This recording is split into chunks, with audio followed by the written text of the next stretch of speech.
everybody. We are back for part 2, Sessions with Paola. If this is your first time in my channel, I created Sessions with Paola because I want to educate and inform and share good information with all of you. And I also believe in building community. So if you think that this channel could benefit anyone, please share with them. We are back with Yael. She's a pleasure activist, among so many beautiful other things.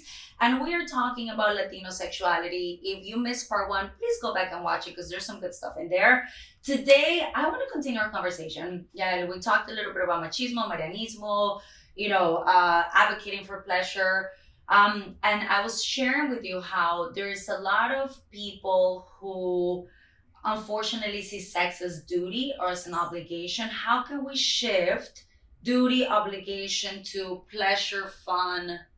What are some things that you can give us to create that little bridge to cross?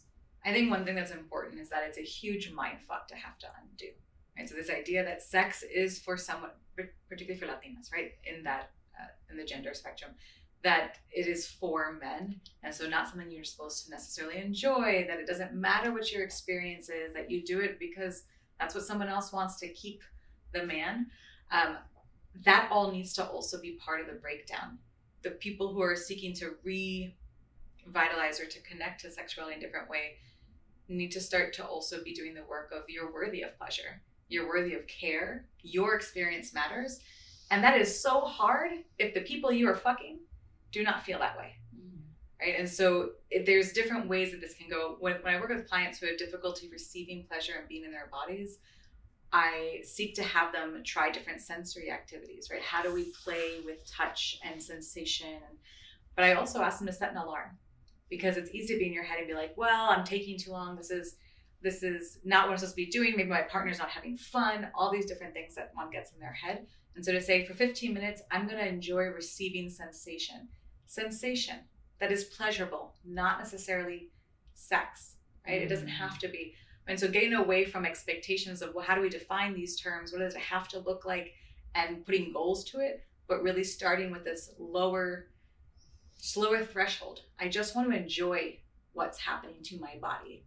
And I want to not worry about anyone else. Yes, and then imagine, right? Because I think I love this.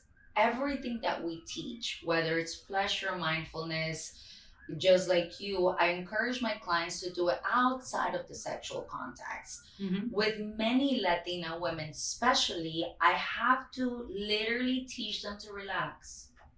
Because, and you talk about this in your workshop, internalize ideas of productivity. When I went to Yael's workshop, learning to listen to your body, one of the things that she talked about, and I've been practicing since I went, because she talked about, and I do this. You're sending an email and you're like, oh, I gotta pee, but I'm gonna go in a minute. I'm gonna go. And then what you explained is that eventually you start to miss those cues. So how do you engage in pleasure outside of sex? Yes. Right? And then this idea, because not a lot of us, when I do workshops, and I'm sure you have the same experience, I tell people, raise your hand if you grew up, in a sex positive household where solo play, masturbation was talked about. So also this idea of masturbation that I think, unfortunately, our parents did their best, but they don't really talk to us about that. Right? And so how do we now grow and say, no, I am worthy? And like you said, it is a mindfuck. The analogy that I love to use, I borrow from Emily Nagoski, is the garden, right? So what's been planted in your garden, opinions, ideas about your body, about sex, about relationships. And when you look around, when you're finally beginning to be sexual, all of those little plants haven't been planted by you. It's been your culture, the media, family, etc., etc. When we think about listening to our bodies, so I love this idea, and practice this as, you need to go pee. You are hungry, go eat, right? Versus delaying because I must finish this. And this idea, we do come from Black and white cultures that is like, if you're not 100% productive, it is perezoso, you're lazy, right? So what are some other ideas around this idea of learning to listen to your body? So I thank you for bringing those up. I think that it is those little pieces. And so pleasure, like you said, pleasure isn't just the sexual and the erotic. And so if we're not engaging in pleasurable acts daily, I ask my clients to make a list. So literally write a list. Mm. One of my favorite ones to describe, because it actually does like start to go into the sensual without having to be there, is I love dark chocolate. And so if I want to create a thoughtful moment of pleasure in my day, I can grab a square of dark chocolate. I can smell it. I can smear it around my lips so it melts a little bit. Put it on my tongue. Play with the shape of the square or the rectangle. Let it melt.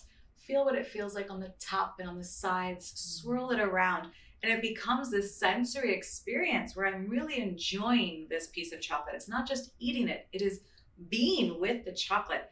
And my capacity to experience mindful food-based pleasure then can translate into what pleasure looks like in the erotic spaces. And then also, like you said, just like not ignoring your body. When we often ignore our bodies for all sorts of reasons. And so productivity is one, trauma is another. Sometimes it's not safe to feel all the things. And it is a choice you have to make. Am I safe now? Am I in a space where I can feel this? Maybe there are some things you can feel and others that you can't. And that is okay. It is, survival is survival. Mm-hmm. But when you realize you're in a safe place, it's a good time to start releasing the protectiveness of numbness and the protectiveness of not experiencing. And so that piece of like not listening to your body is maybe you grew up and it was really cold and you had to stop listening to your body's reaction to cold weather, otherwise you'd suffer. Or maybe you grew up without food and so you had to stop listening to your hunger, otherwise you'd be hungry 24/7. But today you have food, so don't wait until there's a gaping hole in like that awful feeling to eat. Do it prior. And so it's a practice. You might need to set alarms. You might need to tell other people to message you, hey, have you eaten today? Because you forget all these different things that are just, I'm gonna honor what my body needs and what it's probably asking for, but I may have turned the volume down on. Yes, and I'm so glad that you mentioned trauma, because here in Sex Down South, for people that have never been here, and I hope that you experience this amazing place. But the first time that I came, I usually go to a lot of conferences, but they're mostly academic. They talk so much about the body because the body carries so much. And I think beginning that numbness, I love the idea because really you're describing such a mindful experience with the chocolate, right? And mindfulness, I think, is the gateway to so many amazing things. We live in a world where we're constantly multitasking. And what we know in long-term use of multitasking is that you eventually start to miss sexual cues, right? So I think understanding trauma, everything that you're saying, not only I'm worthy of pleasure, but also what am I carrying and how do I notice? And what would you say, for people that maybe they don't really know, did I experience trauma? Even though I think for me, my trauma has lived in the body and it's been when it comes, it's like, hello, Paola, do you forget about this? I'm like, oh crap, no, I guess not, right? But how could people know that they've been, because some people may be so numb that they don't even know that there's trauma in the body. So I am constantly learning. My healing journey is just like constant learning and realizing that things are there that I didn't realize were there, or things hurt that I didn't realize hurt because of the numbing, right? You just decide, you keep moving and you think it wasn't a big deal. So I think for part of it is that you get to know your reactions. If you are completely disassociated from your feelings, it's going to be difficult because you might not be having them, but most people will pop out, right? So it might be an anger. Yes. You might be someone who randomly cries. If something happens where an explosion of emotions occurs that are potentially unexpected, start looking for cues. What is your body temperature when you are happy and sad and scared? What happens to your fingers and your toes? What sensations occur in the stomach? Is there any tension in your head and in your jaw? Noticing the body sensations will tell you that something is happening. Whether or not you're aware of the trauma, you're aware of the stimulus, because often the body does know before you do, or before your mind does. And so learning to read those signs for yourself, you can be like, oh, I'm scared. Maybe I don't know I'm scared, but my body is currently doing that thing that it does when there's danger. So I can start to listen to that and get better at noticing that, which will help you get more in touch with your feelings. And then also, like you said, mindfulness around those feelings. If you know something brings you X, whether it's joy or sadness, letting yourself sit with that feeling Like, oh, what is this? I'm curious to know what happens if I do this, or what happens if I do that. But it can be very scary if you're used to pushing them down. Yes. And you got me thinking, yeah, because I think also as Latinas, at least I grew up in this way, that tienes que ser fuerte. You have to be strong, right? And those generational traumas are often passed down. And, it's been a journey for me to actually tap into that sensitive part because I am very sensitive, right? And for many, I think for some time, I would medicate that sensitivity. I would avoid it. I would want to make it go away.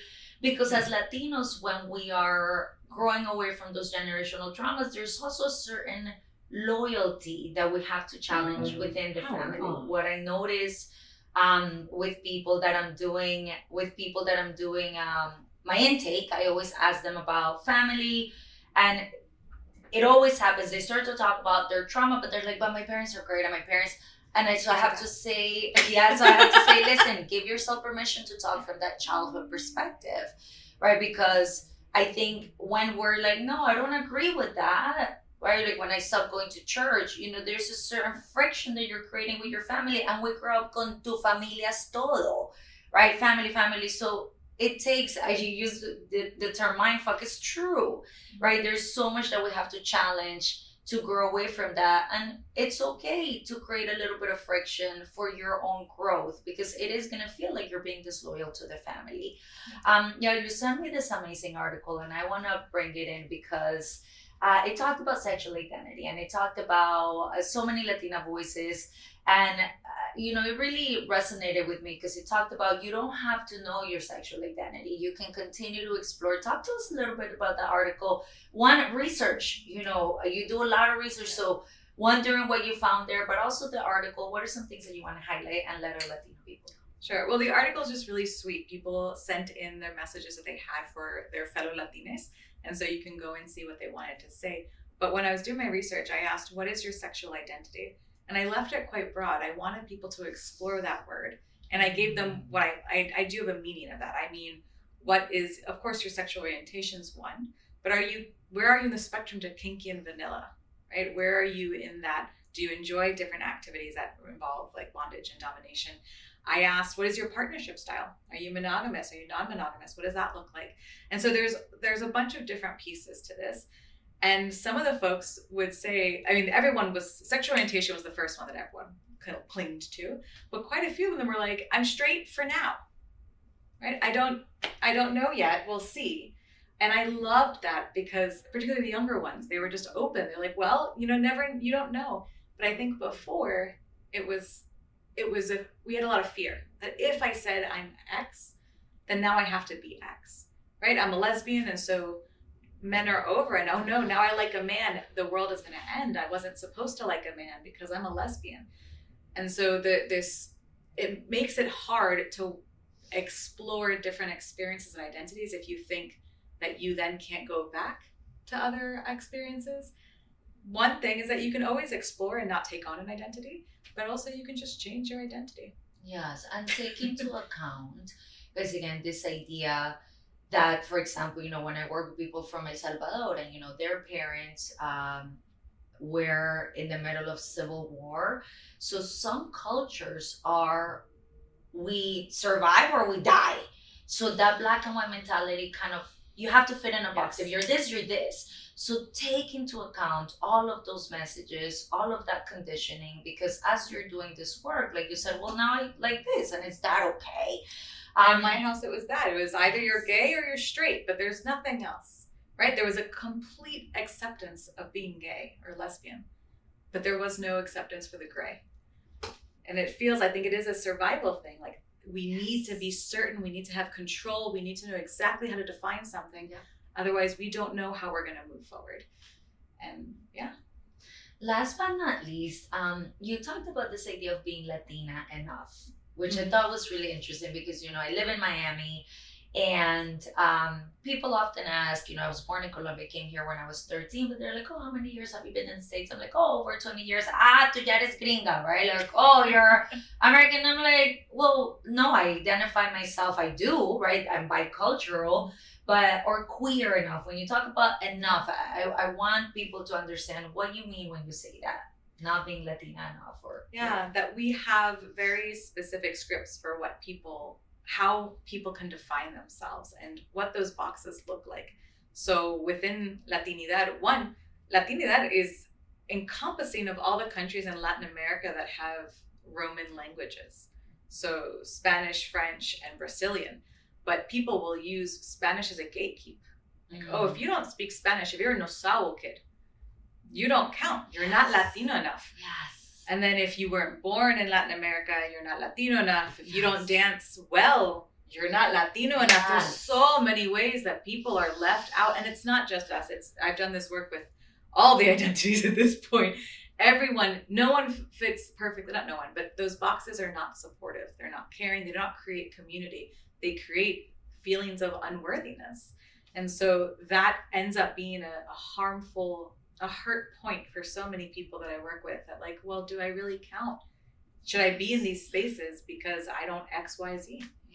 Yes. And we know, like, our culture, it's like shoved down. So even people that are born here, that culture is with you. Love it. Thank you so much. Tell us, what are some upcoming workshops for people that want to see you? I don't even remember. I know I have a workshop on You Are Enough Love, and I'm talking about the desire and sexual experience of Latinas, but I think those are private. But I will let you know if there's anything public. Okay, yes, follow Yael, because if you have an opportunity to go to her workshops, they are amazing. Really, really awesome. And finally, where can people find you? I'm at sexpositiveyou.com, and I'm Yael the Sex Geek across all the socials. Okay, thank you, Yael. Thank you guys for joining us. We hope that you're walking away with something. Go practice mindfulness, sensory pleasure, because you are worthy. Gracias. Bienvenidos.